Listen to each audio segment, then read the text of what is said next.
तो आज से हम लोग को देखना है आइसोमेरस में कोऑर्डिनेशन कंपाउंड। कोऑर्डिनेशन कंपाउंड में आइसोमेरस, ठीक है। आइसोमेरस में सेम वैसे ही जैसा हमारा ऑर्गेनिक में होता था कि हमारे दो टाइप के आइसोमर्स होते थे। आइसोमर्स का मतलब क्या होता है? जब दो या दो से ज्यादा कंपाउंड जिनका मॉलिक्यूलर फॉर्मूला सेम होता है, लेकिन डिफरेंट क्या होता है, या तो स्ट्रक्चरल फॉर्मूला या स्पेस में उनका ओरिएंटेशन। मॉलिक्यूलर फॉर्मूला सेम है, स्ट्रक्चरल फॉर्मूला डिफरेंट है, तो वो दोनों डिफरेंट कंपाउंड हो गए। लेकिन मॉलिक्यूलर फॉर्मूला सेम है, इसलिए वो एक दूसरे के आइसोमर कहलाते हैं। तो आइसोमर होने के लिए मॉलिक्यूलर फॉर्मूला तो क्या होना चाहिए? सेम होना चाहिए। स्ट्रक्चरल फॉर्मूला डिफरेंट हो सकता है, और कभी कभी मॉलिक्यूलर फॉर्मूला भी सेम होता है, स्ट्रक्चरल फॉर्मूला भी सेम होता है, स्पेस में उनकी ओरिएंटेशन बदल जाती है। जो लेफ्ट हैंड साइड है वो राइट हैंड साइड आ जाएगा, जो राइट हैंड साइड है वो लेफ्ट हैंड साइड हो जाएगा, जो ऊपर है वो नीचे हो जाएगा, जो नीचे है वो ऊपर हो जाएगा। तो इससे भी प्रॉपर्टीज बदल जाती हैं, वो कंपाउंड ही डिफरेंट हो जाता है, दूसरा कंपाउंड हो जाता है, और वो भी एक दूसरे के आइसोमर्स कहलाते हैं। क्या कहलाते हैं? आइसोमर्स कहलाते हैं, ठीक है। तो आइसोमेरिज्म बेसिकली आपकी दो टाइप की होती है, structural isomerism and stereo isomerism. Structural isomerism में स्ट्रक्चरल फॉर्मूला अलग अलग होगा, और स्टीरियो आइसोमेरिज्म में स्पैटियल अरेंजमेंट यानी स्पेस में उनका ओरिएंटेशन वो अलग अलग होगा। Stereo isomerism. सबसे पहले स्ट्रक्चरल आइसोमर्स को देखते हैं या आइसोमेरिज्म को देखते हैं।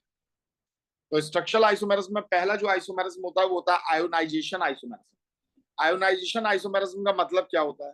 देखो, यहां कोई एक नेगेटिव लिगेंड जो आपका ग्रुप के अंदर है, जैसे यहां पर आपका ये बी आर अंदर है और आयोडीन बाहर है। अब क्या हो जाएगा? आयोडीन अंदर हो जाएगा और बी आर बाहर हो जाएगा। यानी आयोडीन की यहां पर आपको ये समझना है, यहां पर जो आयोडीन है वो आपका प्राइमरी वैलेंसी से लगा हुआ था, और दूसरे वाले स्ट्रक्चर में आयोडीन सेकेंडरी वैलेंसी से अगला लिगेंड का काम कर रहा है। पहले वाले में ब्रोमीन लिगेंड का काम कर रहा था, अब ब्रोमीन आयनिक बॉन्ड से लग गया दूसरे वाले में। तो इन्हें हम बोलते हैं आयोनाइजेशन आइसोमर। और जनरली इनके बीच में जो इंटरचेंज होता है वो नेगेटिवली चार्ज के बीच में होता है, क्योंकि न्यूट्रल वाला तो कभी बाहर लगेगा नहीं आयनिक बॉन्ड में। आयनिक बॉन्ड में न्यूट्रल वाला बाहर नहीं लगता है, NH3 नहीं लग सकता है बाहर, क्योंकि वो बैलेंस करने के लिए पॉजिटिव चार्ज को। समझ में आ गई बात? ठीक। अब देखें, दूसरा होता है हाइड्रेशन या हाइड्रेट या सॉल्वेट आइसोमेरिज्म। इसमें हम क्या करते हैं, जैसे H2 अंदर है और Cl3 बाहर है, तो Cl3 आयनिक बॉन्ड से लगा हुआ। अब यहां पर एक Cl को अंदर कर दिया तो एक H2 को बाहर कर दिया। अब आप कहोगे ये न्यूट्रल वाला लग तो गया बाहर, H2 तो न्यूट्रल होता है, ये तो बाहर लग गया। तो ये बेटा as a water of hydration लगा है। वाटर ऑफ हाइड्रेशन ये तो आप जानते होगे ना, क्रिस्टलाइजेशन के लिए रिस्पॉन्सिबल होता है, क्रिस्टल्स बनाने के लिए रिस्पॉन्सिबल होता है। वाटर ऑफ क्रिस्टलाइजेशन भी हम कहते हैं इसे, ठीक है। वाटर ऑफ क्रिस्टलाइजेशन भी हम इसे कहते हैं, क्रिस्टल बनाने के लिए तो हाइड्रेशन है। फिर इसी का एक और आइसोमर हो जाएगा कि भैया एक और Cl को अंदर भेज दिया और एक और H2 को बाहर निकाल लिया, क्योंकि कोऑर्डिनेशन नंबर तो Fe का फिक्स है, कितना है? 6 है। ये फिक्स है कि इसका कोऑर्डिनेशन नंबर 6 है। H2O 6 लगे हैं, यहाँ 5 H2 हो गए और एक Cl हो गया, यहाँ 4 H2 हो गए तो 2 Cl हो गए, यानी 6 हो गया कोऑर्डिनेशन नंबर। तो बाकी 2 H2O को हमने बाहर निकाल दिया यहाँ पर। तो ये हो गया हाइड्रेशन या हाइड्रेट या सॉल्वेट आइसोमेरिज्म। तो ये आयोनाइजेशन आइसोमेरिज्म से अलग होता है। इसमें जब हम वाटर को ही बाहर करते हैं तो फिर हम इसे हाइड्रेशन कहेंगे, फिर हम इसे आयोनाइजेशन आइसोमेरिज्म नहीं कहेंगे, ठीक है। फिर एक होता है लिंकेज आइसोमेरिज्म। लिंकेज आइसोमेरिज्म में क्या होता है? जब एम्बिडेंट लीगेंड यूज होता है। एम्बिडेंट लीगेंड क्या होता है? जिसमें दो डोनर एटम होते हैं पर डोनेट कोई एक ही करता है। तो यहां पर ये ऑक्सीजन डोनेट कर रहा है और यहां पर ये कौन करने लगा? नाइट्रोजन करने लगा, ठीक है। ये नाइट्रोजन करने लगा, तो यहां पर इसे हम बोलेंगे लिंकेज आइसोमर्स। लिंकेज चेंज हो गया, पहले वो ऑक्सीजन से लिंक हो रहा था, अब ये नाइट्रोजन से लिंक हो रहा है। फिर नेक्स्ट होता है कोऑर्डिनेशन आइसोमर्स। अब देखो, इन सभी में देखोगे मॉलिक्यूलर फॉर्मूला इन दोनों का सेम है कि नहीं है? सारे एलिमेंट सेम है, तो मॉलिक्यूलर फॉर्मूला कैसा है? सेम है। यहां पर भी देखोगे, ये देखो, बिल्कुल मॉलिक्यूलर फॉर्मूला सेम है। मॉलिक्यूलर फॉर्मूला सेम है, 6H2 इसमें, 6H2 इसमें, एक Fe इसमें, एक Fe इसमें, 3Cl इसमें, 3Cl इसमें, ठीक है। तो मॉलिक्यूलर फॉर्मूला बिल्कुल सेम है, लेकिन स्ट्रक्चरल फॉर्मूले डिफरेंट हो रहे हैं, ठीक है। ऐसी लिंकेज आइसोमेरिज्म हो गया।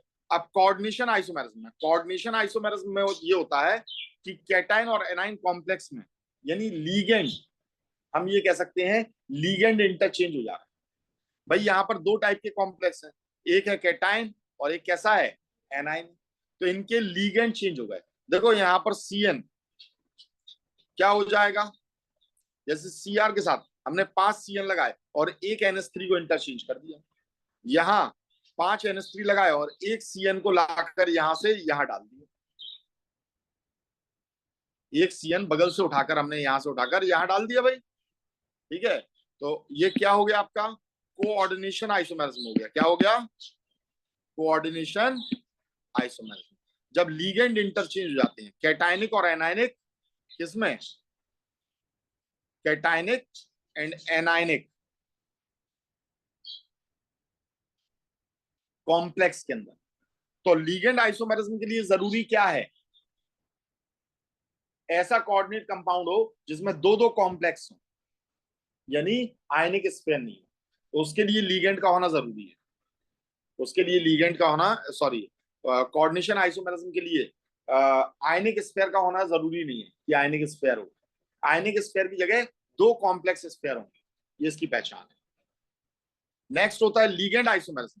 तो लीगेंड आइसोमेरिज्म में क्या होता है, तो इसमें ये होता है, 5th नंबर का है, इसमें ये होता है change in structure of ligand. Ligand का स्ट्रक्चर चेंज हो जाएगा। कैसे चेंज हो जाएगा, देखो बेटा, ये एन प्रोपाइल एमाइन है, एन प्रोपाइल एमाइन, ठीक है। जबकि इसमें देखो ये आपका सेकेंडरी प्रोपाइल एमाइन हो गया, सेकेंडरी कार्बन पर लग रहा है कि नहीं लग रहा है, तो सेकेंडरी प्रोपाइल एमाइन हो गया। तो यहां पर लीगेंड आपके ये चेंज हो जाते हैं, लीगेंड चेंज हो जाते हैं, ठीक है। तो लीगेंड का स्ट्रक्चर जो है बेसिकली वो चेंज होता है, तो हम इसे बोलते हैं लीगेंड आइसोमेरिज्म। नेक्स्ट होता है coordination position isomerism. Coordination position isomerism, दो सेंट्रल मेटल एटम इसमें रिक्वायर्ड होते हैं। कोऑर्डिनेशन पोजीशन आइसोमेरिज्म में हमेशा दो सेंट्रल मेटल एटम की आपको जरूरत पड़ेगी। और इसमें होगा क्या, इसमें होगा ये कि यहां पर देखिए, यहां पर ये Br है,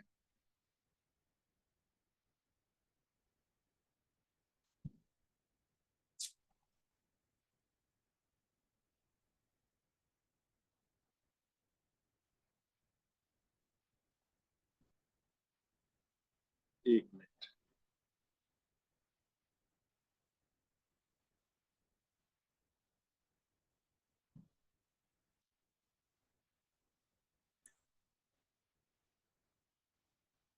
इसमें देखिए जैसे आपका ये Br है ना, तो ये Br कहां पहुंच गया, ये दूसरे वाले के पास, और यहाँ जो Cl था वो कहां पहुंच गया, यहां पर पहुंच गया, ठीक है। तो हम इसे बोलते हैं कोऑर्डिनेट पोजीशन आइसोमेरिज्म, नाम से ही मालूम चलता है कोऑर्डिनेट पोजीशन आइसोमेरिज्म, ठीक है।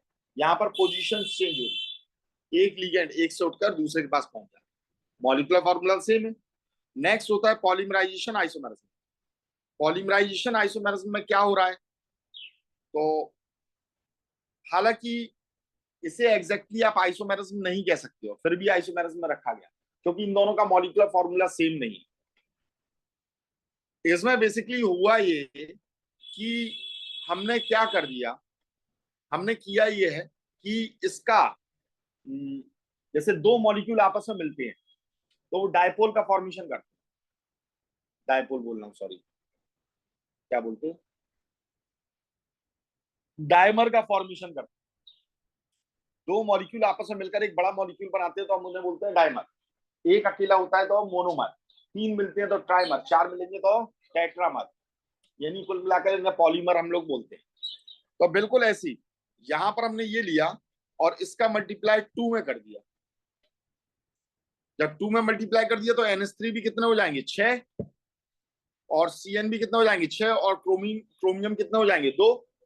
तो एक क्रोमियम NH3 के साथ में अपना एक कॉम्प्लेक्स बनाएगा और दूसरा साइनाइड के साथ में, और ये पूरा एक ही कंपाउंड है, तो हम इसे पॉलीमराइजेशन आइसोमेरिज्म कहेंगे। नाम ही से ही देखो मालूम चल रहा है, पॉलीमराइजेशन, पॉलीमर बन रहा है। तो this is not true isomerism, पर फिर भी आइसोमेरिज्म की कैटेगरी में रखा जाता है। ठीक है, हमने ये कर दिया कि यहाँ पर ये 2 से मल्टीप्लाई कर दिया, तब इसके मॉलिक्यूलर फॉर्मूले को हमने यहाँ पर बनाया। Is it clear? एक बार फिर से देख लेते हैं। आइसोमेरिज्म 2 टाइप की, structural isomerism and stereo isomerism. Ionisation isomerism बड़े आराम से आपको समझ में आ जाएगा। कोई एक लिगेंड बाहर जाएगा और जो बाहर था आयनिक स्फीयर में वो लिगेंड बन जाएगा। हाइड्रेशन आइसोमेरिज्म में वाटर ऑफ हाइड्रेशन या वाटर ऑफ क्रिस्टलाइजेशन बाहर पहुंच जाता है, और बाहर जो आयनिक स्फीयर में वो लिगेंड बनकर अंदर आ जाता है, क्योंकि कोऑर्डिनेशन बस जितना भी है वो मेंटेन रखना है। तीसरा होता है लिंकेज आइसोमेरिज्म। लिंकेज आइसोमेरिज्म में एम्बिडेंट लिगेंड यूज करते हैं और उसमें डोनर एटम बदल जाता है। ठीक है, फिर चौथा होता है आपका कोऑर्डिनेशन आइसोमेरिज्म। कोऑर्डिनेशन आइसोमेरिज्म में क्या होता है बेटा, तो इसमें आपके जो लीगेंड्स होते हैं वो इंटरचेंज हो जाते हैं, और इसमें डबल कॉम्प्लेक्स कंपाउंड चाहिए होता है, जिसमें दो दो कॉम्प्लेक्स होते हैं।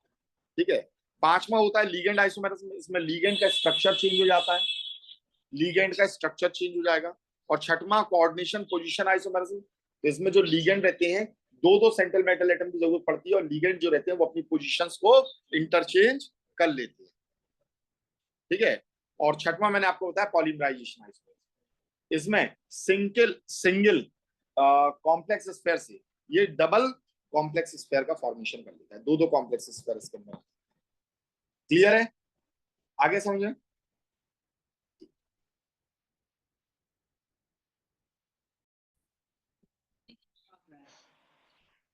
तो अब हम देखने जा रहे हैं स्टीरियो आइसोमेरिज्म को, और इसके लिए पहले थोड़ी सी बात जाननी पड़ेगी। यहां पर 3 टाइप के कॉम्प्लेक्स होते हैं। There are 3 types of complexes. कौन कौन से 3 टाइप के कॉम्प्लेक्स होते हैं? पहला होता है square planar complex. Square planar complex, ये सिर्फ और सिर्फ शोज ओनली ज्योमेट्रिकल आइसोमेरिज्म। ये सिर्फ और सिर्फ ज्योमेट्रिकल आइसोमेरिज्म को बताता है।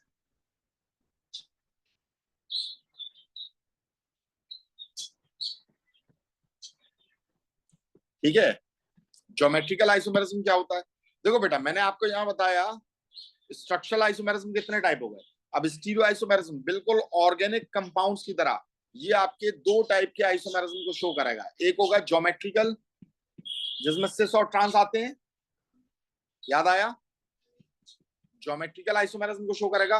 और दूसरा होता है ऑप्टिकल आइसोमेरिज्म, जिसमें क्या आता है?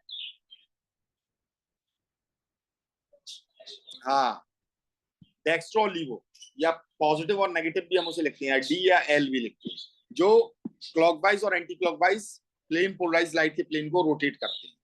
तो जो स्क्वायर प्लेनर कॉम्प्लेक्स होते हैं, ये सिर्फ और सिर्फ ज्योमेट्रिकल आइसोमेरिज्म को शो करते हैं। इसे ज्योमेट्रिकल आइसोमेरिज्म को शो करते हैं। क्यों? Because they contain plane of symmetry.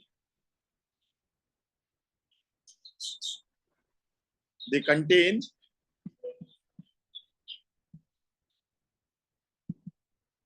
Plane of symmetry. तो इसमें सिमेट्री होती है, और सिमेट्री होती है तो ये कभी भी किसे शो नहीं करेंगे? ऑप्टिकल आइसोमेरिज्म को शो नहीं करेंगे, क्योंकि ऑप्टिकल आइसोमेरिज्म को शो करने के लिए क्या होना चाहिए? सिमेट्री नहीं होना चाहिए। ना प्लेन ऑफ सिमेट्री ना सेंटर ऑफ सिमेट्री, दोनों एब्सेंट होना चाहिए। किस चीज के लिए? ऑप्टिकल आइसोमेरिज्म के लिए। ऑर्गेनिक केमिस्ट्री में पढ़ाई थी आइसोमेरिज्म, तब मैंने इसे अच्छे से एक्सप्लेन किया था। ठीक है, लेकिन कभी कभी आपके ये ऑप्टिकल आइसोमेरिज्म को भी शो कर देते हैं। ऑप्टिकल आइसोमेरिज्म किस केस में शो करेंगे? आइसोमेरिज्म ओनली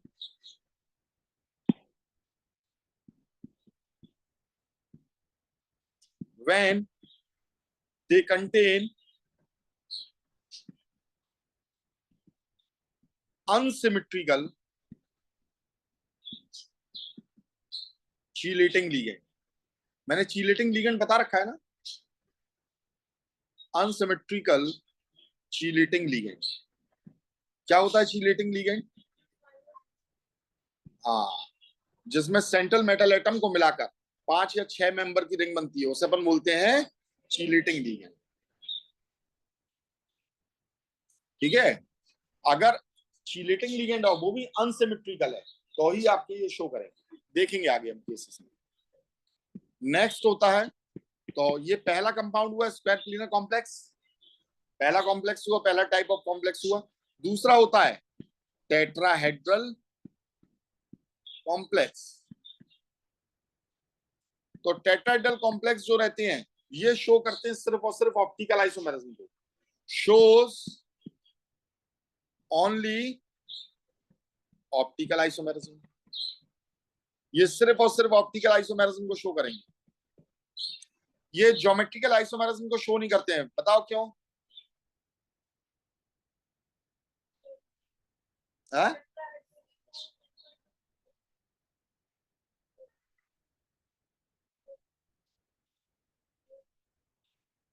टेट्राहेड्रल में चीलेटिंग लिगेंड क्यों नहीं हो सकता?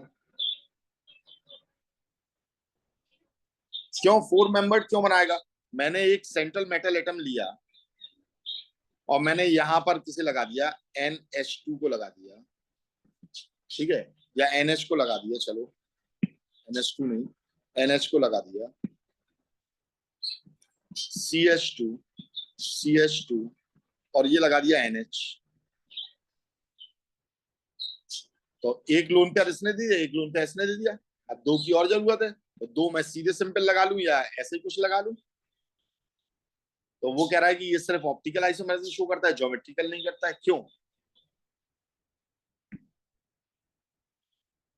ज्योमेट्रिकल के लिए हमें एक चीज मालूम है। क्या मालूम है? जैसे ऑर्गेनिक कंपाउंड का ज्योमेट्रिकल आइसोमेरिज्म देखिए, ये लगा है Cl, ये लगा है यहाँ Br, और ये लगा है Cl और ये लगा है Br। कौन सी फॉर्म है? सिस फॉर्म है। और अगर इसमें से एक की पोजीशन भी हमने यहाँ पर उठाकर चेंज कर दी, Br यहाँ कर दिया, Cl यहाँ कर दिया, तो हम इसे क्या कहेंगे? तो सिस में क्या होता है, सेम वाले सेम साइड में होते हैं, और ट्रांस में क्या होता है, सेम वाले ऑपोजिट साइड में होते हैं। तो इसके लिए ऑपोजिट होना जरूरी है कि नहीं है? किस चीज का होना जरूरी है? अब टेट्राहेड्रल का स्ट्रक्चर आप बनाइए। टेट्राहेड्रल में जैसे अगर हमने यहां पर बात करें, चलो मैं यहां दिखा देता हूं, एक आपका ये बना हुआ रखा है इसमें, हमने टेट्राहेड्रल को यहां ड्रॉ किया था,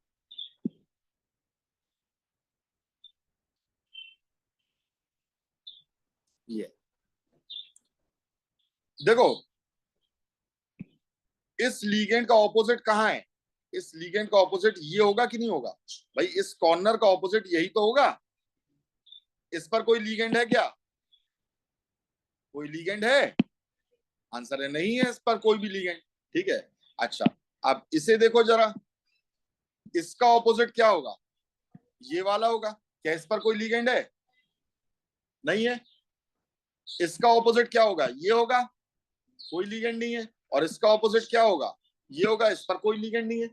तो जब इसका ऑपोजिट कोई होता ही नहीं है, ऑपोजिट में कोई है ही नहीं है, तो क्या सिस बनेगा और क्या ट्रांस बनेगा? बन पाएगा कुछ?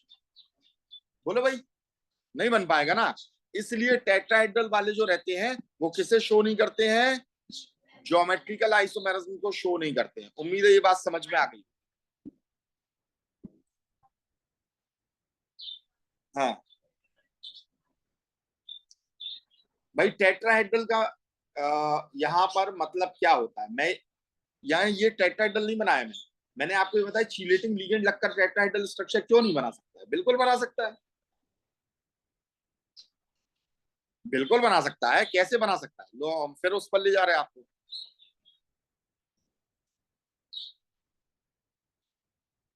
ये अब एक चीज बताओ, क्या मैं एक NH2 को एन यहां लगाकर दूसरे एन को यहां लगाकर यहां से यहां तक की पूरी चेन नहीं ले जा सकता हूँ?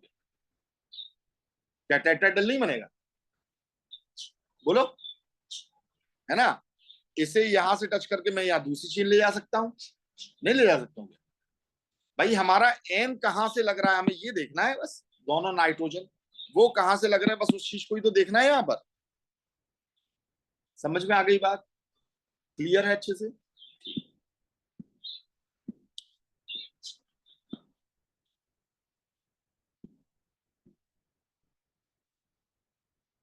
तो टेट्राहेड्रल कॉम्प्लेक्स सिर्फ और सिर्फ किसे शो करेंगे?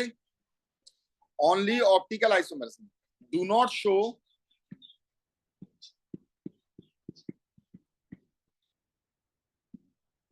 Geometrical isomers.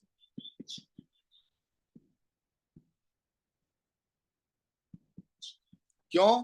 Because relative position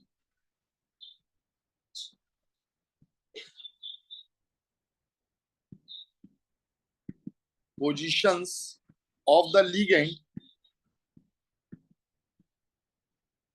attached to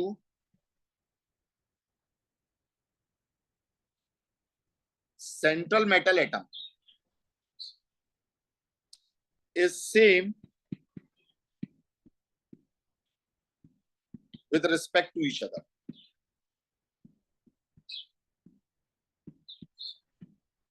यहां ऑपोजिट है ही नहीं है। यहां बेसिकली है क्या? यहां पर ये है कि कुछ भी ऑपोजिट नहीं है, सभी के सभी आपके कैसे हैं? सेम साइड पर है। ठीक है? और आसान शब्दों में तो आप समझ ही गए हो कि हमने क्या बोला है। There is no opposite side. There is no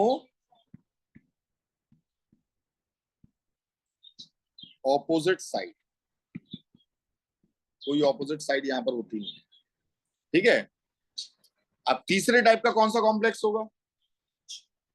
एक तो स्क्वायर प्लेनर हो गया, दूसरा टेट्राहेड्रल हो गया, तो तीसरा कौन सा हो गया? मतलब जब आता नहीं है तो बस लिपसिंग कर दो। ऑक्टाहेड्रल। क्या होगा? Octahedral complex. ये दोनों आइसोमेरिज्म को शो करेंगे, ज्योमेट्रिकल भी एंड ऑप्टिकल भी। shows both geometrical and optical। तो देखो सबसे पहले तो अगर यही चीजें आपको क्लियर होंगी क्या है क्या नहीं है, तो आधी चीज तो यही आपकी क्लियर होगी। आपको जो कॉम्प्लेक्स दिया उन्होंने, तो सबसे पहले उसकी हाइब्रिडाइजेशन चेक कर लो और देख लो वो टेट्राहेड्रल है कि ऑक्टाहेड्रल है। तो आपको पूरा दिमाग नहीं लगाना पड़ेगा कि आप सारी आइसोमेरिज्म को छान रहे हो, देख रहे हो। भाई एक सिस्टमैटिक स्टडी होती है। जैसे आप लाइब्रेरी में जाते हो, आपको जो चीज निकालनी है, डिक्शनरी में बहुत सारे वर्ड है, तो आपको मालूम है उसका तरीका कैसे निकालना। तो ऐसी इसकी ये छोटी सी डिक्शनरी में याद रखना, टेट्राहेड्रल सिर्फ ऑप्टिकल को शो करेंगे, ज्योमेट्रिकल हो गई नहीं। तो ऑप्टिकल किससे सौ ट्रांस ढूंढ लेना, नहीं तो परेशान रहोगे। मालूम पड़ा इसमें आप क्या कर रहे हो, सॉरी डी और एल ढूंढ लेना इसमें टेट्राहेड्रल में। सिस और ट्रांस आपको ढूंढना ही नहीं है टेट्राहेड्रल में। और स्क्वायर प्लेनर में पहुंचोगे तो सिस और ट्रांस ढूंढना है, तो आपको क्या नहीं ढूंढना है? डी और एल को नहीं ढूंढना है आपको। ठीक है? तो ये चीज तो पहले ही क्लियर कर लो। स्क्वायर प्लेनर में सिर्फ ज्योमेट्रिकल, टेट्राहेड्रल टेट्राहेड्रल में ऑप्टिकल। ठीक है? तो चाहो तो ऐसे ही याद रख लेना, टेट्राहेड्रल ऑप्टिकल को शो करेगा। टू, यहां कोई वर्ड नहीं बन रहा है, एस जी। ठीक है? तो टू याद रख लेना, तो आपको याद रहेगा टेट्राहेड्रल में क्या रहेगा? सिर्फ ऑप्टिकल होगा। तो स्क्वायर प्लेनर में ज्योमेट्रिकल आएगा। चलिए अब बात करते हैं अपन लोग, सबसे पहले उठाते हैं स्क्वायर प्लेनर कॉम्प्लेक्सेस को। स्क्वायर प्लेनर कॉम्प्लेक्स किसे शो करेंगे? Complexes shows only geometrical isomerism। और ज्योमेट्रिकल में क्या होता है?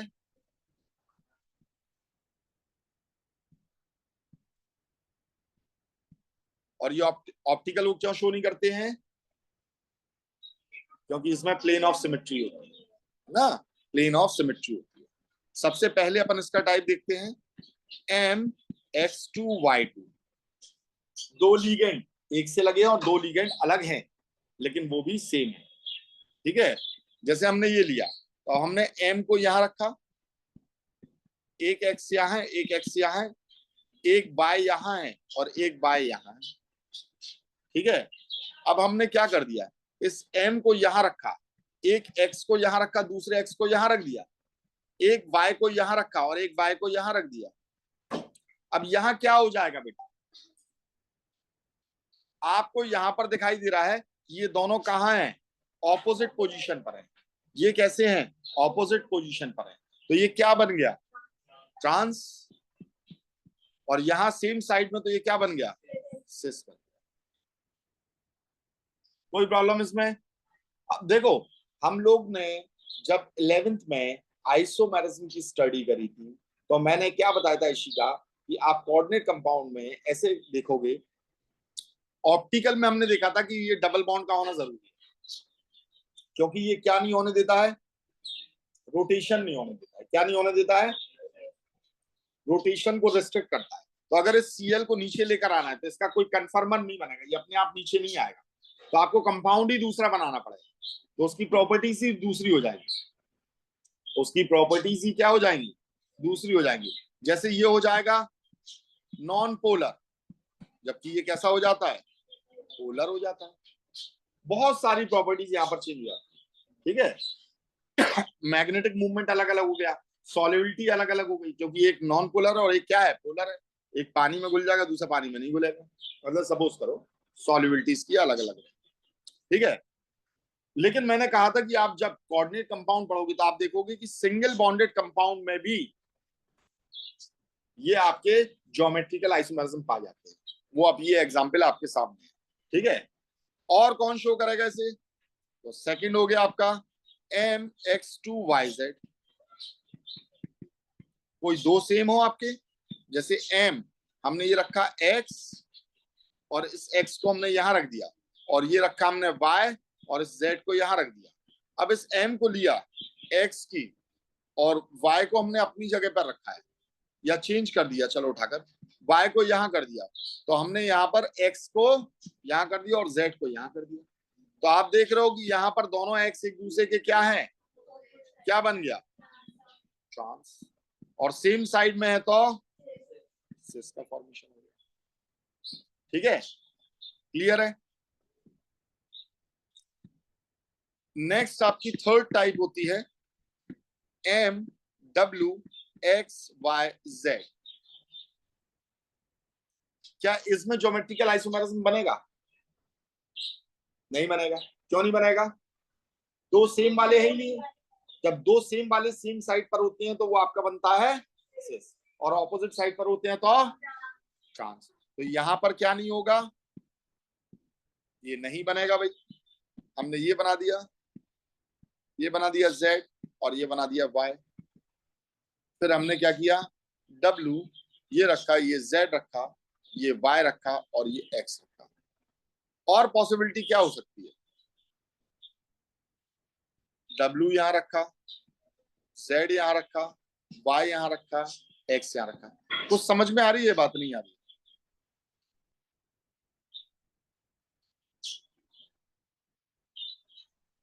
x की पोजीशन को हम इंटरचेंज करते जा रहे हैं।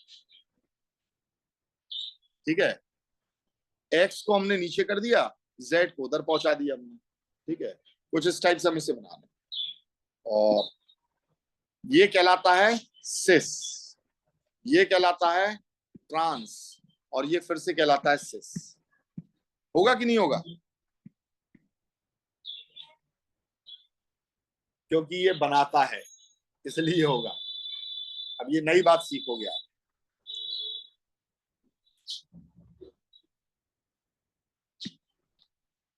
These structure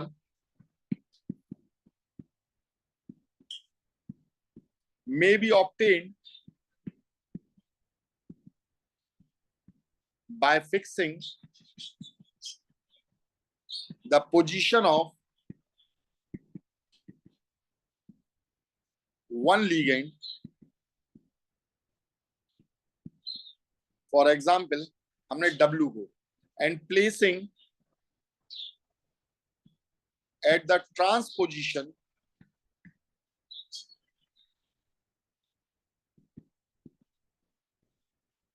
any one of the remaining 3 ligand,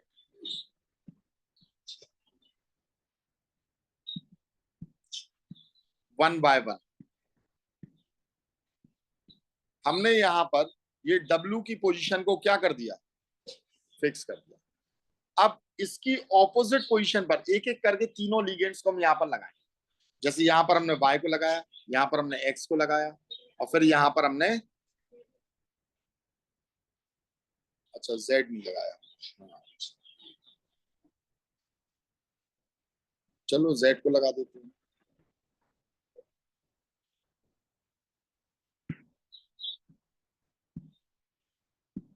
Y को ऊपर कर दिया और ये हमने Z को कर दिया। ठीक है, तो आपकी ये 3 चीजें यहां पर बन गई। इनमें से 2 सिस होते हैं और 1 ट्रांस होता है। अब आज आपका होमवर्क ये है कि आपको ये सोचना है कि ये कैसे खोजबीन करके आना है, कि जब इसमें सारे के सारे डिफरेंट हैं तो फिर हम इसे सिस ट्रांस क्यों कह रहे हैं, और ये कंफर्म होगा, कंफर्म है, ये आपका सिस और ट्रांस कंफर्म। ठीक है, चलिए।